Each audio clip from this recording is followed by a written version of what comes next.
एक गांव में कपड़े का बहुत बड़ा ताजर रहता था। आसपास के गांव के लोग उसकी दुकान से कपड़े खरीदने के लिए आते थे। आसपास के गांव कपड़ों की कोई दुकानें नहीं थी, इसलिए कभी कभी सेठ खुद भी कपड़े बेचने जाया करते थे। एक बार सेठ गांव कपड़े बेचने गया। वहां से लौटते वक्त वो एक दरख्त के नीचे आराम करने बैठ गया और थोड़ी ही देर में उसे नींद आ गई। जब वो नींद से जागा तो उसने अपने आसपास तोतों का एक झुंड देखा। सेठ इतने प्यारे तोतों को देखकर बहुत खुश हुआ। उसे तोते बहुत पसंद आए। उसने सोचा क्यों ना एक तोता मैं अपने साथ ले जाऊं। ये सोचकर सेठ ने एक तोते को पकड़ लिया। सेठ तोते को अपने घर ले आया और तोते के लिए सोने का एक पिंजरा बनवाया और खाने के लिए एक कटोरी बनवाई। तोता सोने के पिंजरे में रहने लगा और उसे उसकी मनपसंद चीज़ें मिलने लगी। सेठ के घर वाले तोते से बातें करते आहिस्ता आहिस्ता तोता बोलना भी सीख गया।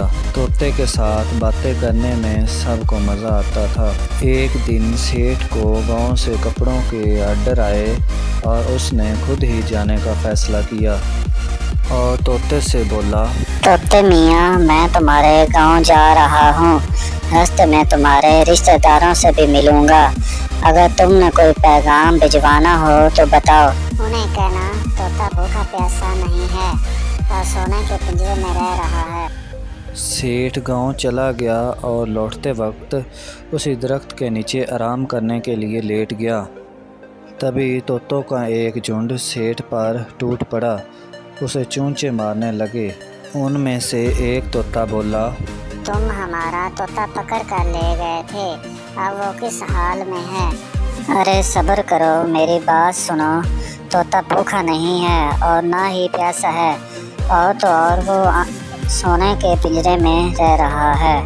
ये सुनकर सारे तोते ज़मीन पर गिर गए। सेठ ने आगे बढ़कर देखा और तोतों को हिलाया जुलाया, मगर तोते ऐसे पड़े थे जैसे वो हैरानगी से गिरे हों और मर गए हों। सेठ जब वापस आया तो तोते ने सेठ को देखते ही अपने रिश्तेदारों का हाल पूछा।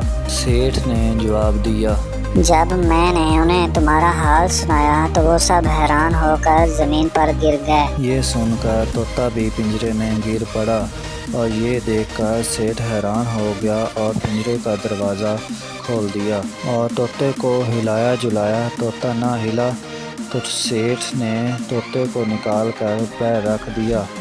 मौका पाते ही तोते ने पर फड़फड़ाए और सेठ से बोला, सेठ जी, मैं आपका शुक्रगुजार हूँ। मुझे मेरे माँ बाप का पैगाम मिल गया है और मैं इनसे मिलने जा रहा हूँ। आपका पिंजरा भले ही सोने का था, मगर मेरे लिए वो जेल ही था। तोता उड़ते हुए अपने जंगल माँ बाप और रिश्तेदारों के पास पहुँच गया। तोते को वापस आते देखकर सब खुश हो गए और सब मिलकर हंसी खुशी रहने लगे।